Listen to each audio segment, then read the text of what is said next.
గురుభ్యో నమః. శ్రీ యాజ్ఞవల్క్య గురుభ్యో నమః. ఈ విధంగా యాజ్ఞవల్క్య మహర్షి 4 వేదాలను కూడా అభ్యసిస్తారు. సూర్య భగవాను దగ్గర పూర్తిగా ఋగ్వేదాన్ని, యజుర్వేదాన్ని ఆయన అభ్యసిస్తారు. అందుకనే యజుర్వేదము అనగానే కృష్ణ యజుర్వేదము, శుక్ల యజుర్వేదము 2 విధాలుగా మనం ఇక్కడ దక్షిణాదిలో అనుకుంటున్నాం. కానీ ఉత్తరాది మొత్తం కూడాను యజుర్వేదము అంటే శుక్ల యజుర్వేదమే. కాబట్టి గమనించండి, హరిద్వార్ వెళ్ళామనుకోండి, అక్కడ యజుర్వేదం అనే పుస్తకం ఏమంటే 4 వేదాలు ఇస్తారు పుస్తకాలు, యజుర్వేదం ఒకటే పుస్తకం ఇస్తారు. అప్పుడు నేను అడిగాను, మరి శుక్ల యజుర్వేదం కావాలంటేనో 2 వేదాలు ఉన్నది ఒకటే శుక్ల యజుర్వేదం, ఇదే శుక్ల యజుర్వేదం చూసుకోమన్నాడు. ఆ శుక్ల యజుర్వేదాన్ని పరిశీలిస్తే 40 అధ్యాయాలు ఉన్నాయి. మనం అనుకున్నట్టుగా యజుర్వేదం మనం నేర్చుకున్నాము, అదే ఆ రకంగా ఉన్నాయి. కాబట్టి యజుర్వేదము అంటే శుక్ల యజుర్వేదమే. కృష్ణ యజుర్వేదం అంటే ఇక్కడ మనకు అభివృద్ధి చెందింది. తైత్రీయ పక్షుల ద్వారా, తైత్రీయ ఋషుల ద్వారా అభివృద్ధి చెందినటువంటిది ఇక్కడ కృష్ణ యజుర్వేదంగా మనం చెప్పుకుంటూ ఉన్నారు మన పెద్దలు. దాన్ని మనం అనుసరిస్తున్నాం. కాబట్టి ఆ రకంగా అన్ని విద్యలు నేర్చుకున్నారు. యుక్త వయస్సు వచ్చింది. యుక్త వయసు రాగానే సహజంగా వివాహం చేస్తారు. ఏ సమయంలో ఏ వయసులో ఏ పనులు చేసుకోవాలో ఆ పనులు చేస్తున్నట్టుగా స్వామివారికి కూడా వివాహం వయసు వచ్చింది. కథలు అనేటువంటి మహర్షి ఈయన యొక్క విద్యా పాఠపాలను చూసి తన కుమార్తె అయినటువంటి కాత్యాయని వివాహం చేస్తానికి నిర్ణయించుకుంటారు. పెద్దలందరూ కూడా ఆ రకంగా తండ్రి అయినటువంటి ఆ యొక్క యజ్ఞవల్క్యుడు, తల్లి అయినటువంటి సుకన్య ఇద్దరు కూడాను ఇష్టపడతారు. ఆ రకంగా ఆ యొక్క కాత్యాయని ఇచ్చి వివాహం చేయడం జరుగుతుంది. కొంతకాలం అయిన తర్వాత వివాహ సంబంధం జరిగిన వాళ్ళకి 3 కుమారులు జన్మిస్తారు. చంద్రకాంతుడు, మహామేఘ, విజయుడు అనేటువంటి 3 కుమారులు కాత్యాయని వల్ల వీరికి పుత్రులు 3 లభిస్తారు. ఈ దంపతుల వల్ల మధ్యలో మనందరికీ కూడా సుపరిచితురాలు, తెలుసుకోవాల్సిన వాళ్ళు ఈ కాలంలో చాలామందికి తెలియదు. మనం అనుకుంటాం కేవలము గార్గి అనేటువంటి పేరు ఏదైతే ఉన్నదో ఆ గార్గి యొక్క ఆవిడ మహిళ, స్త్రీ విద్యని అభ్యసించినటువంటిది, ఆ కాలంలోనే వేదాలన్నింటి కూడా అభ్యసించినటువంటిది, బ్రహ్మవేత్త.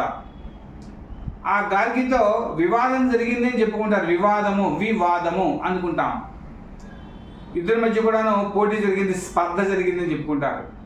కానీ ఆవిడ చరిత్ర మనం కొంత తెలుసుకోవాల్సిన అవసరం కూడా ఉన్నది. గార్గి అనేటువంటి ఆవిడ తండ్రి యొక్క పేరు వచ్చేటప్పటికి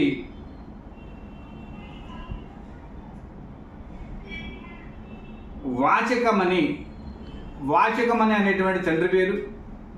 ఈవిడి పేరు గార్గి. ఎందుకని గార్గి వాచకమణి అనే పూర్తి పేరుతో అంటుంటాం. ఆ వాచకమణి తండ్రి పేరు కాబట్టి మన అందరూ కూడా గార్గి అంటుంటాం. ఈవిడి కూడాను చిన్నప్పటి నుంచి కూడాను వేదాల పట్ల, మరి పురాణాల పట్ల, బ్రహ్మ విద్య పట్ల, బ్రహ్మవేత్తగా తయారు కావాలనేటువంటి ఆకర్షణతో ఎక్కువగా జపము, తపస్సు, ధ్యానము వీటిల్లో ఉంటుంది. పెరిగి పెద్ద అయింది, యుక్త వయసు వచ్చింది. వివాహం చేస్తామని తల్లిదండ్రులు అంటే నాకు వివాహం వద్దు, నేను కేవలము ఇలాగా బ్రహ్మచారినిగానే ఉంటాను, బ్రహ్మ విద్యని నేను ప్రచారం చేస్తాను అని చెప్తుంది. అయితే తండ్రి మరి కుమార్తెకు కన్యాదానం చేస్తే కానీ వంశము తనకు ఉన్నటువంటిది కన్యాదానం చేయాలి కదా, కానీ మనకు సంస్కారం కదా అనే ఉద్దేశంతో కన్యాదానం చేస్తానని మొత్తం మీద ఒప్పుకుంటారు. ఆ కన్యాదానాన్ని వివాహం చేస్తానన్నారు. వివాహానికి ఇద్దరికి ఒక ఒప్పందం జరుగుతుంది. వివాహం చేసుకున్నటువంటి మన్నాడు నేను సన్నిధిస్తానని ఆ ఒప్పందంతోనే అయితే నేను వివాహం చేసుకుంటానని చెప్తుంది. ఆ విధంగా ఆ యొక్క పెళ్లి కుమారుడు కూడాను, ఆ వచ్చిన ముని కూడాను, నేను కూడా ఎట్లా బ్రహ్మవేత్తగా వెళ్ళాలనుకుంటున్నాను, కాబట్టి నాకు కూడా వివాహం మీద, ఈ వైవాహిక జీవితం మీద అంత అనుబంధం ఏం లేదు అని అంటారు. ఆ రకంగా ఇద్దరు కూడా ఒకే కామ్యంలో ఉన్నారు కాబట్టి వివాహము తాత్కాలికంగా వివాహం జరిగింది. కాబట్టి ఆవిడ వివాహవతి అయినప్పటికీ వివాహమైన మన్నాడే ఆవిడ సన్యసించింది. అందుకని గార్గి సన్యాసిగా మారింది. ఈ యొక్క గార్గి యొక్క ఒక మిత్రురాలు ఉన్నది. అంటే మిత్రుడు, ఎందుకంటే ఆయన గార్గి కూడా అందరి దగ్గర ఇలాగా అభ్యాసం చేస్తుంది కదా, బ్రహ్మ విద్య నేర్పుతూ ఉంది కదా. అలా నేర్పుతున్నప్పుడు ఆ యొక్క గార్గి యొక్క మిత్రుడైనటువంటి ఒక బ్రాహ్మణుడు కూతురైనటువంటి మైత్రేయి ఉంది. మిత్రుడు అనేటువంటి బ్రాహ్మణుడి యొక్క కుమార్తె మైత్రేయి. ఈ మైత్రేయి ఈ యొక్క గార్గి ఇతరులు కూడాను స్నేహితులు. అంటే ఈవిడ విద్య బోధిస్తుంది, ఆ మైత్రేయి నేర్చుకుంటుంది. కాబట్టి మైత్రేయి కూడాను ఈ యొక్క బ్రహ్మ విద్యలో చిన్నప్పటి నుంచి కూడాను గార్గి యొక్క గురుత్వంలో అనుసరిస్తున్నటువంటి ఆవిడ అయింది. ఆ తర్వాత నేను 4 వేదాలు అభ్యసించినటువంటి ఈ యొక్క యాజ్ఞవల్క్య మహర్షిని వివాహం చేసుకోవాలి అనుకుంటున్నాను అని ఈ యొక్క మైత్రేయి గార్గితో అంటుంది. ఇది ఎలా సాధ్యమవుతుంది? ఆయన ఆల్రెడీ వివాహం అయిపోయింది, 3 పిల్లలు ఉన్నారు. అయినప్పటికీ కూడా నాకు బ్రహ్మ విద్య నేర్చుకోవాలంటే నేను ఆయన దగ్గరే నేర్చుకోవాలి. ఆయనకి ధర్మపతిని అయితే నేర్చుకుంటాను, నీ దగ్గరికి అంటే అక్కడ నేర్చుకుంటాను, నీ దగ్గర నేర్చుకున్నాను, ఆయన దగ్గర ఇంకా అనంతం ఉన్నది అని చెప్పుకుంది. ఇందాకే మనం చెప్పుకున్నాం, ఒక మాట చెప్పుకున్నాం. ఏమని చెప్పుకున్నాం మనము? సదా ప్రసన్న వికసిత వదనం శుచిస్మితం భాషణం స్నేహమధురమవ లోకన మనిషం యశ్య మనో మోహనం. అంటే ఆయన యొక్క రూపం అంత అందంగా ఉంటుంది, భాషణ అంత గొప్పగా ఉంటుంది. కాబట్టి ఈ మైత్రేయి ఆయన్ని ఆకర్షించింది. కాబట్టి ఆయన దగ్గర వేదంగా నేర్చుకోవాలనే అభ్యాసంతో, ఆ ఉద్దేశంతో ఈ గార్గి ఆమె ముందు మాట్లాడుతుంది. అప్పుడు ఈ గార్గి ఈ మైత్రేయిని తీసుకువెళ్ళి కాత్యాయనికి పరిచయం చేస్తుంది. ఈ కాత్యాయని దగ్గర ఈమె సుశ్రుతి చేస్తూ ఉంటుంది, ఇంట్లో అనేక రకాల పనులు సహాయం చేస్తూ ఉంటుంది. అలా సహాయం చేసి నేను ఇదిగో గార్గి ప్రతి చెప్తుంది ఒకరోజు, ఈమె మైత్రేయి మన యొక్క యాజ్ఞవల్క్య మునిస్వామిని వివాహం చేసుకోవాలనుకుంటుంది కాత్యాయని, నీ యొక్క సహకారం కావాలని. అంతకంటే ఏముందిలే, ఆవిడ బ్రహ్మ విద్య నేర్చుకుంటానుంది, నేను ఇంటి పనులు చేసుకుంటున్నాను, కనీసం ఆవిడైనా నా యొక్క వంశానికి సంబంధించి ఈ యొక్క బ్రహ్మ విద్యను ప్రచారం చేసే దానికి తయారవుతుంది అనే ఉద్దేశంతో ఒప్పుకుంటుంది. ఆ రకంగా మైత్రేయితో యాజ్ఞవల్క్య మహర్షికి వివాహం జరుగుతుంది. యాజ్ఞవల్క్య మహర్షి పట్టుబడి ఒప్పుకోడు, కానీ కాత్యాయని చెప్పింది కాబట్టి భార్య యొక్క ఒప్పందంతో 2వ వివాహం చేసుకుంటాడు. ఆ రకంగా ఈ రోజు కాత్యాయని మైత్రేయి సహిత యాజ్ఞవల్క్య మహర్షి యొక్క వివాహాన్ని మనము ఈ యొక్క మాఘ శుద్ధ పౌర్ణమి నాడు జరుపుకుంటున్నాము. ఈ రోజునే ఆయనకి యోగేంద్ర ముని అనేటువంటి బిరుదు కూడా ఇచ్చారు, అందుకనే పట్టాభిషేకం కూడా చేసుకుంటూ ఉంటాం. ఆ రకంగా వివాహం అయింది. వివాహం అయిన తర్వాత పెరిగి పెద్దవాళ్ళు అయ్యారు, పిల్లలు కూడా పెద్దవాళ్ళు అవుతున్నారు. ఆ తర్వాత ఒక రోజున అక్కడ సుప్రియ మహారాజు అనేటువంటి ఆయన ఉన్నాడు. ఆయనకి ఆరోగ్యం బాగుండటం లేదు. అనేక మంది మునులు ఋషులు కూడాను వచ్చి ఆయనకి తీర్థం ఇస్తున్నారు, ప్రతిరోజు కూడా ఇచ్చారు. ఒకరోజు ఈ యొక్క యాజ్ఞవల్క్య మహర్షి యొక్క వంతు వచ్చింది. ఈ యాజ్ఞవల్క్య మహర్షి వంతు రాగానే ఈయన కూడాను జపం చేశారు. ఆ జపం చేసినటువంటి తీర్థాన్ని కాసిన అక్షంతలు తీసుకెళ్లారు.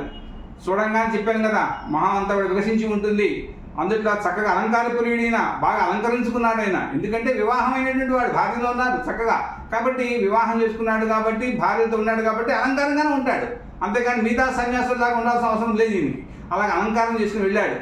చూశాడు ఆయన ఈ యొక్క రాజు, సుప్రియ రాజు చూసి ఈయన ఒక అవతారం చూసి అంతా కూడా అలంకార ప్రియుడిగా ఉన్నాడే, ఈయన పెద్ద ఈ దగ్గర తపస్సు ఏమి ఉండదు, పెద్ద మహిమే ఉండదు, పెద్ద ఈయన యొక్క తీర్థం నేను తీసుకోవాల్సిన అవసరం ఏముంటుందిలే అనేసి నువ్వు అక్కడ నీ తీర్థం అక్కడికి వెళ్ళిపోమంటాడు. వెంటనే యాజ్ఞవల్క్య మహర్షికి ఎందుకు పోతున్నాడో తెలియదు. పోనీ నువ్వు అలంకార ప్రియుడు అయ్యా, నీకు దగ్గర తపస్సు లేదు ఏమి అన్నాడు. అలా ముందు త్యజించేశాడు. సరే ఈయనేమంటే ఈయనకి వెంటనే ఎవరికైనా కోపం వస్తుంది.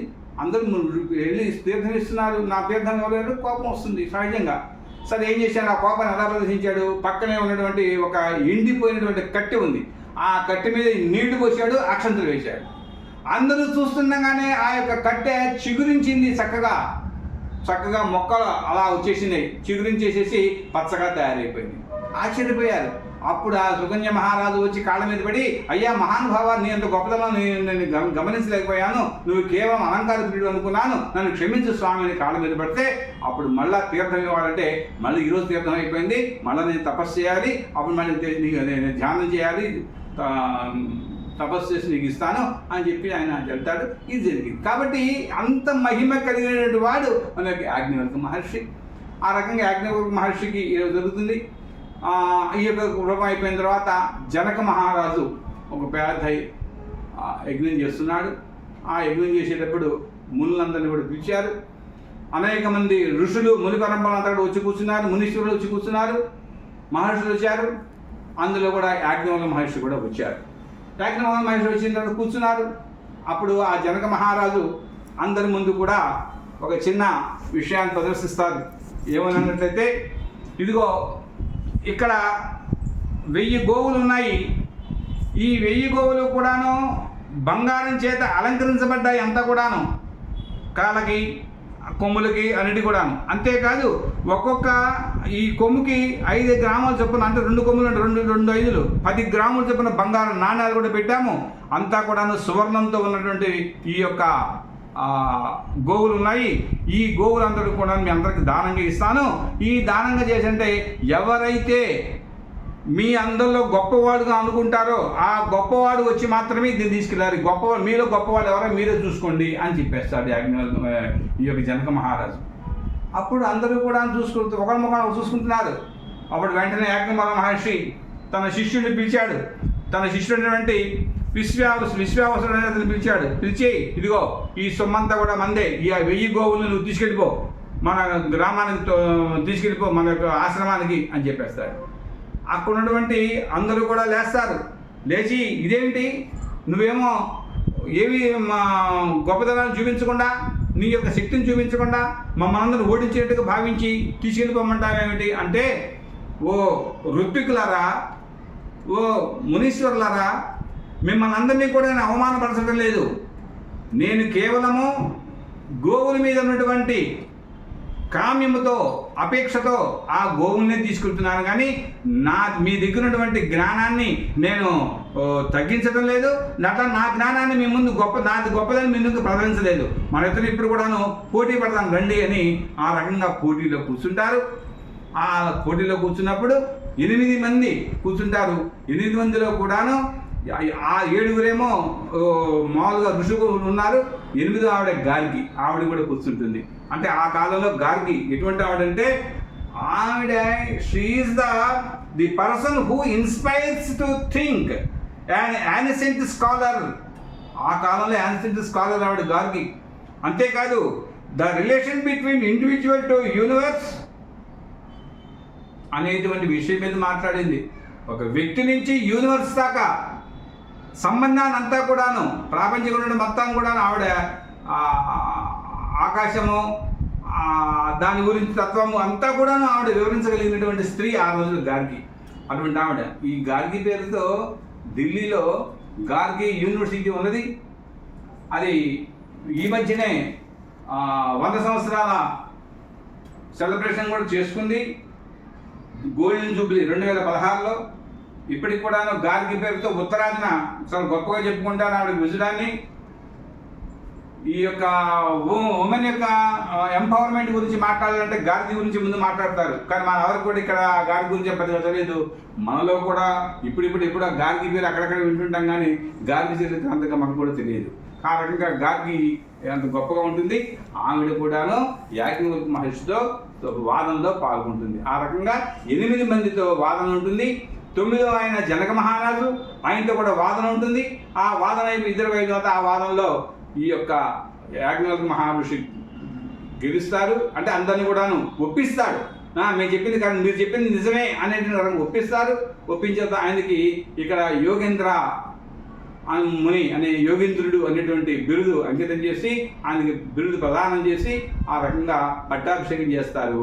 ఆ రోజే ఈ రోజు యొక్క పట్టాభిషేకము, అది కూడా ఈరోజు జరుగుతుంది. కాబట్టి మాఘ శుద్ధ పౌర్ణమి ఆ రోజు మనకు స్వామివారి యొక్క మన మునీశ్వరు యోగీశ్వర మునీశ్వరుడైనటువంటి యాజ్ఞవల్క్య ముని యొక్క వివాహము మరియు పట్టాభిషేకం జరిగినటువంటి రోజు. అంతేకాదు గార్గిని గురించి కూడా మనం ఒక విషయం మాట్లాడుకోవాలి. ఎందుకంటే కొన్ని చోట్ల గార్గి యొక్క ప్రశ్నకి ఆయన సమాధానం చెప్పలేకుండా నువ్వు ఆగిపో, ఇంకా మాట్లాడకు అని ఆమెను బెదిరిస్తారు అన్నట్టుగా మాట్లాడారు. కానీ గార్గికి వివాహం అయింది, కానీ ఆవిడ బ్రహ్మచారిణి. వాస్తవంగా వైవాహిక జీవితం అడిగితే లేదు. మనందరికీ తెలుసు, మనం మాట్లాడుకున్నటువంటి విషయమే. శంకరాచార్య స్వామి వారు ఉన్నారు.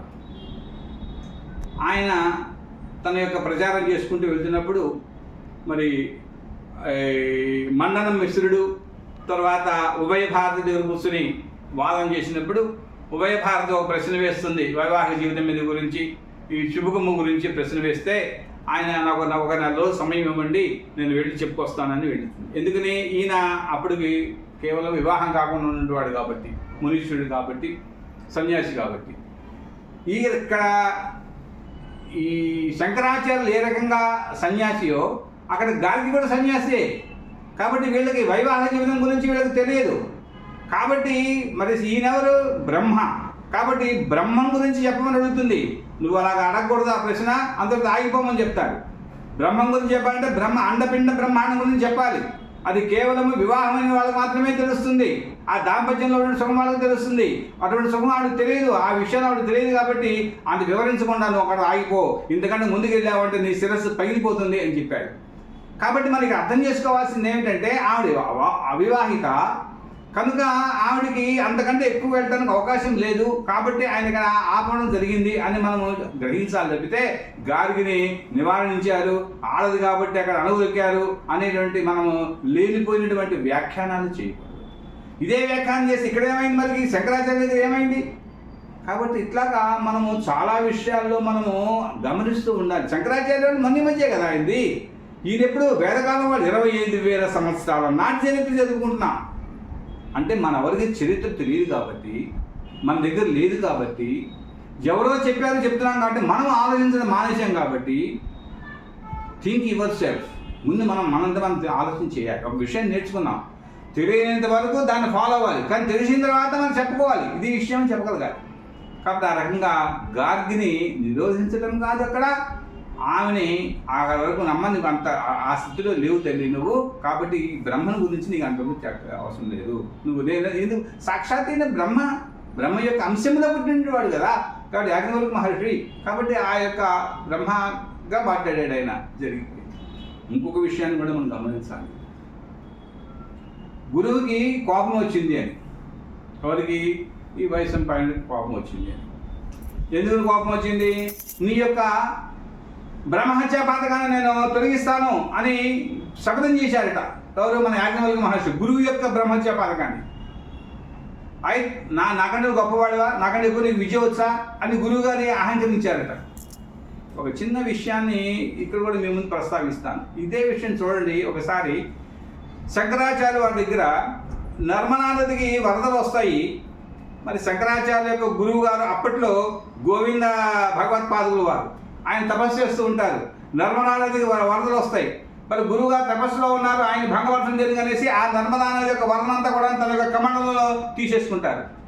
ఆ తర్వాత గురువు గారు గమనిస్తారు, ఆహా నా శిష్యుడు ఎంత గొప్పవాడు, నాకన్నా కూడా గొప్పవాడే అని ఆయన్ని అక్కడ అప్రిషియేట్ చేస్తారు, గౌరవిస్తారు. మరి ఇక్కడ ఏమైంది? నీ యొక్క బ్రహ్మహత్యా పాదాన్ని నేను నివారిస్తానయ్యా అని చెప్తే నువ్వు నాకన్నా గొప్పవాడని ఎందుకు అనుకుంటాడు? ఇది కూడా తప్పే. అక్కడ మన గురువు గారు శిష్యుని మెచ్చుకున్నప్పుడు ఈయన కూడా మెచ్చుకునే ఉంటాడు. కానీ దీన్ని కూడా మన వాళ్ళు ఏం చేశారంటే ఇంకొక రకంగా మన తీర్చిదిద్దడం జరిగింది. మన వాళ్ళకి అని చెప్పి గ్రంథాల రకంగా వచ్చి గురువు గారి యొక్క కోపం వచ్చింది. అందుకని ఆయన యొక్క నేర్పినటువంటి విద్య అంతా కూడా మొత్తం కక్కేమాలని చెప్పారని చెప్తారు. ఇది కూడా కాదు. అయితే నిజమా నీకు అంత శక్తి ఉన్నదా? అయితే నేను చూడు, నేను ఒక శిష్యుడిని నేను కేకలేస్తాను, మందలిస్తాను అనేసి ఏదో అగౌరవపరుస్తాడు. అతను తన ఒక మేనలుడు అని చెప్తాడు, లేకపోతే ఒక శిష్యుడు అని చెప్తాడు, అగౌరవపరుస్తాడని. మరి ఒక బ్రాహ్మణి, అది గొప్ప చిన్నవాడైనా పెద్దవాడైనా అగౌరవపరచకూడదు. కాబట్టి అలాగ మాట అడేటప్పటికీ బ్రహ్మహత్యా పాతకం వస్తుంది. తనకి శక్తితో ఆ బ్రహ్మహత్యా పాతకాన్ని గురువు గారి బ్రహ్మహత్యా పాతాన్ని తొలగించేస్తాడు. అంటే ఒక మంచి విషయాన్ని మనముగా నెగిటివ్ అప్రోచ్లో చదువుకుంటూ ఎవరి ముందైనా చెప్పడానికి వెళ్ళినప్పుడు ఏమయ్యా నీ గురువుకి అహంకారి కదా, నీ గురువుగారు చెప్పిందని వెళ్ళలేదు కదా, అదే పలానా స్త్రీని అనగా బైక్ రానివ్వకుండా మాట్లాడేట్టు కదా అని చెప్తుంటే మన దగ్గర సమాధానం ఏముంటుంది? మీ దగ్గర ఏముంటుంది? ముందు నీకు తెలియాలి కదా. కాబట్టి గార్గిని నివారించడం లేదు. అమ్మా నీకు అంత స్థితిలో లేవు తల్లి, నువ్వు వివాహం కాకుండా ఉన్నటువంటి ఓ బ్రహ్మచారినివి. వివాహం అయింది కానీ నీకు ఆ యొక్క వైవాహిక జీవితం గురించి తెలియదు. అక్కడ ఏ రకంగా శంకరాచార్య వారు తెలియదో నీకు ఇక్కడ తెలియదు. ఏ రకంగా శంకరాచార్య వారు గురువు గారు ఒక మెప్పు పొందారో ఇక్కడ కూడా గురువుగారికి మెప్పు పొందే ఉంటారు. కానీ మనం ఏం చేసుకుంటున్నాము?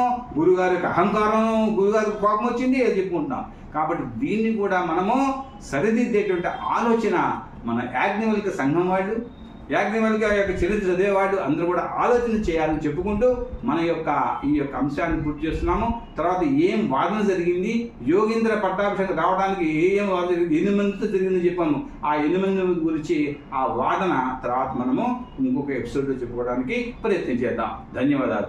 ఓం వందేహం మంగళాత్మానం భాస్వంతం వేద విగ్రహం యాజ్ఞవల్కం మునిశ్రేష్టం జిష్ణుం హరిహర ప్రభం జితేంద్రియం జగత్క్రోధం సదా ధ్యానపరాయణం ఆనందనిలయం వందే యోగానందమునీశ్వరం. ఓం శ్రీ గురుభ్యో నమః. ఓం బ్రహ్మార్పణం బ్రహ్మహవిర్బ్రహ్మాగ్నో బ్రహ్మణాహుతం బ్రహ్మైవ తేన గంతవ్యం బ్రహ్మకర్మ సమాధినా. ఓం పూర్ణమదః పూర్ణమిదం పూర్ణాత్ పూర్ణముదిచ్యతే పూర్ణస్య పూర్ణమాదాయ పూర్ణమేవావశిష్యతే. ఓం శాంతి శాంతి శాంతి శాంతి శాంతి. స్వస్తి.